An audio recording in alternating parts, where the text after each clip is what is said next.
toes first up. Fear. Fear. Toes first up. Let us start with a simple question. What is fear? And why does our brain trick us into fearing certain things? For example, if I don't start studying at least a day before the exam, or if someone calls me up on stage to sing, or God forbid dance, then that small annoying feeling called fear creeps upon me, wraps me up around, and petrifies my body. And this causes my brain to go into an absolute pandemonium. Ring, ring. Yeah. Hello, who's this? Yeah, this is your brain. I just got a notification that you want to sing on stage. Is that correct? Yeah, I want to sing on stage. Yeah, I just looked up on your skill set. I don't think you have that. And I highly suggest you don't do it. I mean, we can try. Yeah. Listen, big man, you're not going to do it. So I'm pressing the panic button. Boom. And just like that, my body goes into full panic mode. My palms start sweating, my knees become weak, my arms become heavy, and my body gets consumed with the fear in just a snap. But then again, the question arises, why am I being so fearful? Why can't I be a bit more courageous, a bit more brave? So in a quest to get just a shred of bravery, a shred of courageousness, I began digging for an answer. So let's rewind back. And I mean rewind back a lot. Very much back. All the way back to the Stone Age. Back then, fear used to be based on real, life-threatening scenarios. Scenarios like not knowing how to start a fire. Looks like I'm going to freeze to death. Making too much noise in the jungle. Accidentally stepping into the wrong cave. One false move and you drop dead, or you become someone else's dinner. Fear wasn't optional, it was essential. It kept our ancestors alert and alive. Just like God intended, or Darwin famously said, survival of the fittest.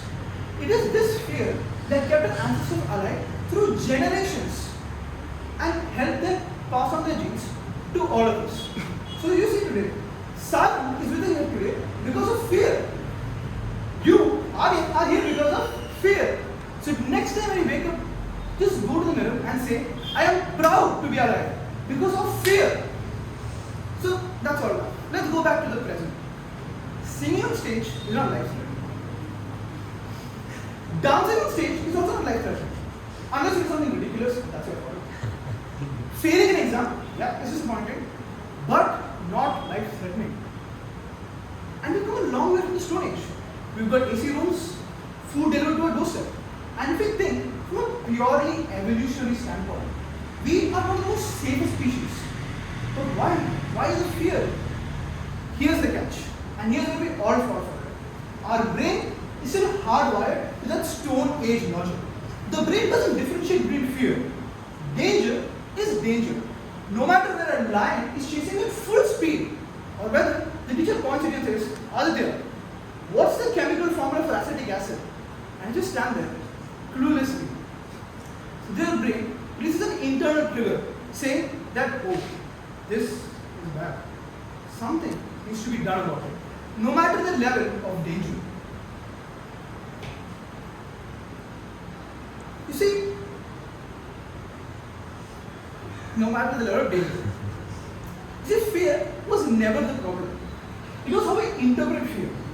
For example, all the physical symptoms that our fear develops, sweaty palms, helps us improve our grip to some extent, increased heartbeat, more oxygen to all parts of the body, more adrenaline means extra energy and it boosts your health stats, plus 20 acceleration, plus 20 physicality, and helps you run even a fast chasing dog. You see, before it used to be survival of the fittest. Now it is survival of the judged.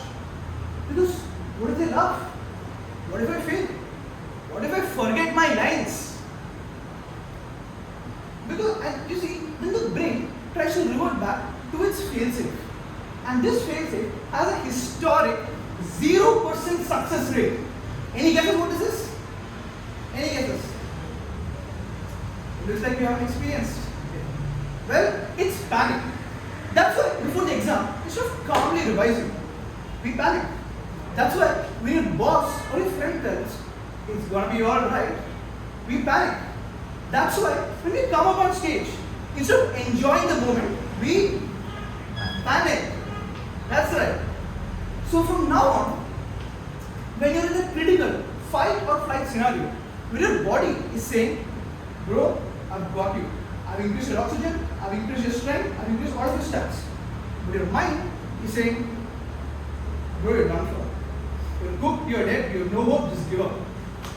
This is where courageousness lies. Courageousness is not the absence of fear. It's standing there where your knees are trembling, your arms are heavy, your palms are sweating, and saying, I am gonna do it. No matter the circumstance. Because when you allow your body to be faced with fear and you don't do anything about it, you give your brain an important message. Fear was right.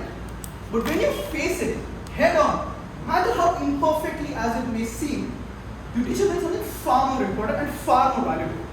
I survived. And I can do that whenever I want and however I want. So next time when the brain comes screaming, full panic and in pandemonium and your brain is going bonkers, you just accept the call and say, yeah brain, I know it's not in my skill set. But you know what? From now on, I'm going to focus and you don't need to worry about it. Thanks for your concern. From now on, I want to try to be built different. Thank you.